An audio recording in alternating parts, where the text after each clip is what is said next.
Yo, welcome to my episode of Superkick Podcast. I'm your host, Ringside P. Hope you guys, as always, are having a good week. We got getting Smackdown, man. It was crazy. Got it, man. Man, I had to say RIP to the wise men, man. We can't be wise no more. Who gonna give us all the insight and help guide us and help us navigate through this crazy world of WWE? With the wise men being gone, but we're gonna get into that. Before we do that, make sure you like, subscribe, share, comment. Give me feedback. Check out my reels. Check out my shorts. Check out TikToks. Check out Spotify. Check out the Superkick store. Check me out on Table Ladders and Bump. Check out the Ringside Mafia. Check out all the stuff that I'm in. Like I say, man, I always appreciate you guys giving me feedback, tuning into my stuff, liking my stuff. Help me get closer to that goal. Like one is like to monetize and do more things with this. Been thinking about doing a contest. I know I made a post about it before on YouTube, but I'm gonna really try to sit down and really come up with some ideas for something. But like, man, let's get into SmackDown. It was crazy. Kicked it off with the Bloodline coming out, pulling up in the SUVs, the all black SUVs, getting ready to kick off the show. But to their surprise, here come also Cody Rhodes, KO, Randy Orton, also some SUVs. I think they went to the same rental car place and got the same thing. But they pulled up and they was like, yo, man, we remember what you guys did last week. You know, you put Cody through a announce table. You had Jacob Fatu come out, speared Randy Orton through the barricade, gave Samoa drop the KO on the steel steps. Like, they remember that, like, yo, we want our lick back. We here to get it back in blood, baby. That's what we gonna do. So that's how the show kicked off with this chaos, mayhem. I think this is how we prefer SmackDown to kick off, right? This chaotic, madness, you know, bodies hitting the floor, security guards going everywhere. Hey man, you guys can't be doing this. We gotta show, we gotta run. You can't be doing this. Nick Aldis coming out, trying to control the chaos, manage the show because he's the GM, you know. So he gotta do his thing, you know. So kick the blood up out of here. You guys go to the back. You guys gotta go to the back for a while. You gotta go chill out. You guys gotta chill out, you know. And Cody Rhodes and KO and Randy Orton, you gotta get up out of here. You guys are out. We're kicking you out of the arena for the night. We don't start the show off like that. And I saw something where it was like, well, you got the Wyatts going crazy on Monday Night Raw. Braun Breaker doing whatever he wants. The Bloodline doing whatever they want. But the baby faces get kicked out. It's crazy. It's like, yo, man, like, y'all didn't see what's been going on the last 2 weeks with all these other people, but Cody Rhodes, Randy Orton, KO, you guys are out. All right. So proceed on to the next match. We had a triple threat match for a qualifying spot in the Money in the Bank tournament on the women's side. So we got Tiffany Stratton out there. We had Jade Cargill and we had Candice LeRae. Keep it short. Match was better than I thought it was going to be. Felt like Tiffy was taking some brutal hits, some kicks to the face. It's like she took a Goldberg kick to the face. She might have some hate in her heart now, like Bret Hart. So it's Jade Cargill, because that kick to the face was hardcore. It was vicious. But she pulled through, and then I think she also caught like a elbow to the nose. But I mean, this is the sport, man. It's contact. So things gonna happen is what it is. But she pulls out the victory. She is one of the people that I was going to consider to be Money in the Bank. Her or Chelsea Green. One of those two need to be Money in the Bank. I think it's going to be Tiffany Stratton, but I wouldn't be mad if Chelsea Green won it too. But we'll see. But it has to be one of those two. It can't be anyone else. I'm strictly going with those two. Those are my two picks. Picking Tiffany Stratton a little more so than Chelsea Green, but I guess I wouldn't be mad either way. But as we proceed on with the show, I'm watching the show and I'm like, man, we getting these blackouts. We getting the sound bleeped out, or not bleeped out, but just blanked out, dropped out. And it's like, yo, I just can't wait for WWE to be on Netflix. The censorship has just gotten out of hand. And it's not even so much what is happening inside of the ring. It's the fans. And it's like, yo, I can't tell the fans, hey, man, don't chant, don't cheer, don't say this, you can't chant that, you can't throw up your middle finger because, like, yo, you here to have a good time to a certain degree. You can do something to a certain degree, but like, man, like we just bleeping out everything. But you can watch the show that might come on 30 minutes prior to that, and there's guns and there's violence and there's explosions and stuff like that. But we gotta block out someone put up the middle finger. Like, I don't know. It's just too much. It's just too much. Like, some of the FU chants, I get that. You gotta block some of that stuff out. But man, it just really hurts the show. You missing key parts of the show. You missing the commentating. Cause they add a piece of add a part to the show that you're just missing from at home. All due to the censorship. So I just can't wait for WWE to be on Netflix, and I hope it's a totally different vibe. Things are a lot freer. I'm just waiting for everything just to kind of just change, man. How about you guys? How did you guys enjoy or try to enjoy watching SmackDown this past Friday?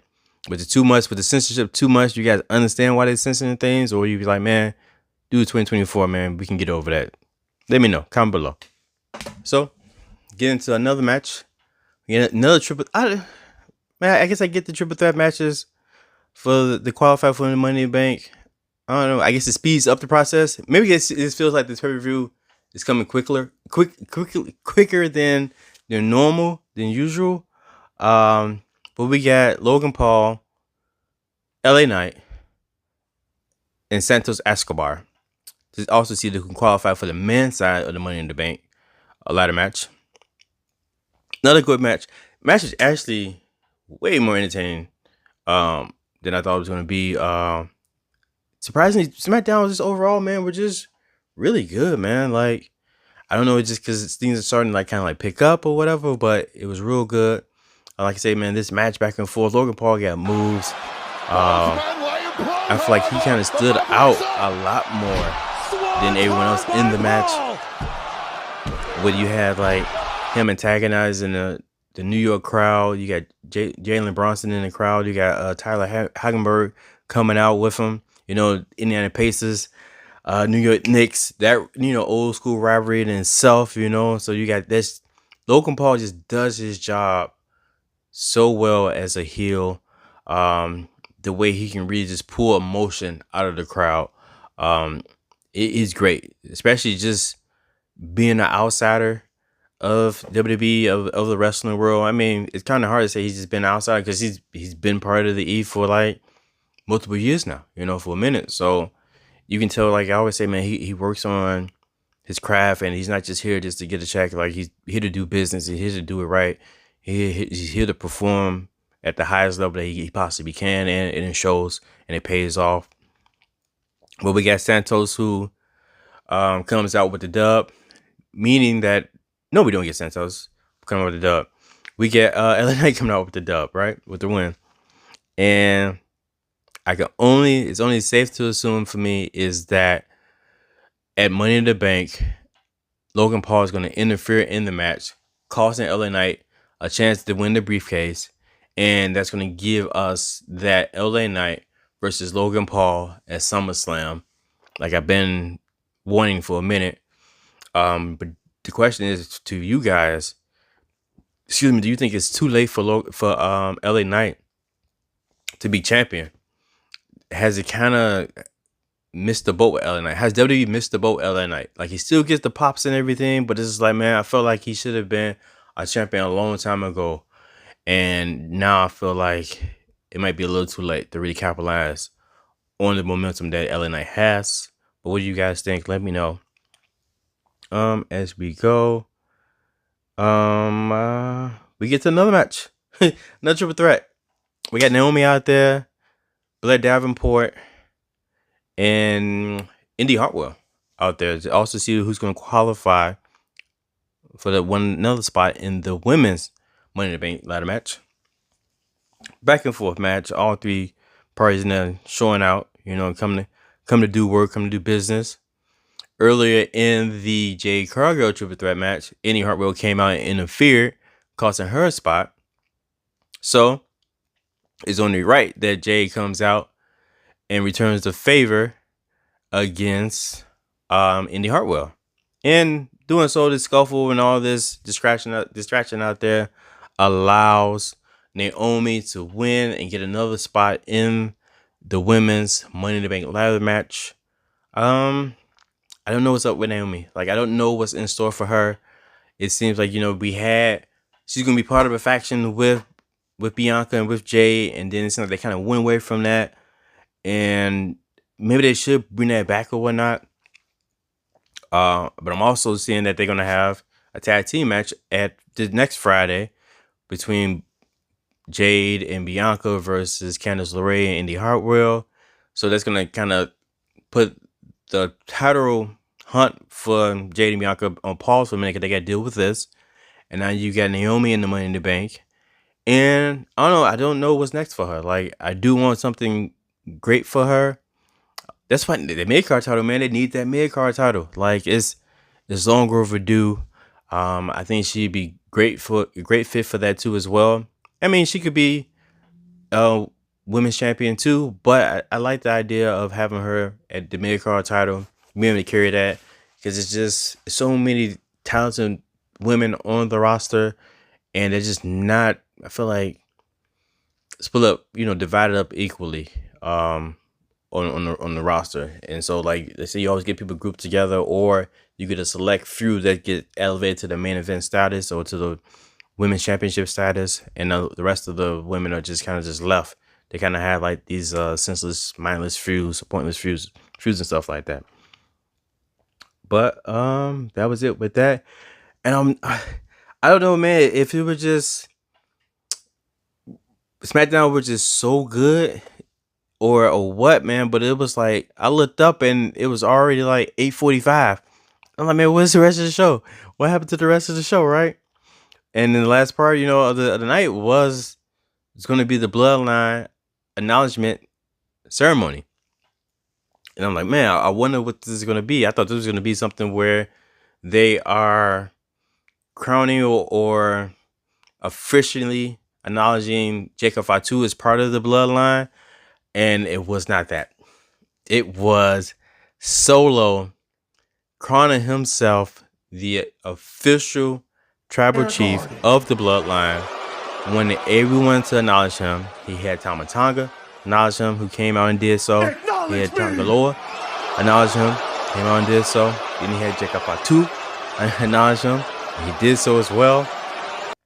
And then there's only one person left in the ring that needs to acknowledge Solo as the new tribal chief, as their tribal chief. And that was Paul Heyman. The same Paul Heyman who's been rolling with Roman Reigns since he's came back. Made us all acknowledge Roman Reigns. Held it down through thick and thin for Roman. Was this mouthpiece for Roman, even when Roman didn't need it at times. He built up the island of relevancy for Roman Reigns this whole entire time. Did so much. Like, he wasn't just Roman's wise man. He was also our wise man. And now to see what he's been going through since Roman's been gone after WrestleMania, after suffering a loss to Cody Rhodes, and he's out here just trying to struggle, keeping the pieces together here, thinking about the good times, like J.J. Evans out here, and stretching and crawling. You can see the stress in his face and his eyes. He's fabricated shadow. He's just unshaven. He's just so distraught. And he's just putting on a show right now. The way he's been acting. Just holding it down, man. Like, you have to feel for him. Like the week before, giving that the embrace that him and CM Punk had, and him asking Punk to take him with him. And it's just like, man, Paul, like, man, we feel y'all here, man. He misses Roman. We miss Roman too. And he just here to try to just hold it together, do what he can to kind of manage this Bloodline 2.0 while Roman's gone. And he's trying to give Solo advice, and Solo's not really taking it his direction. He's kind of doing whatever he wants to do. And now, like we say, they've been intimidating Paul Heyman week after week after week. He's in fear out there. You can see it. And so he's in the ring and he has to acknowledge Solo.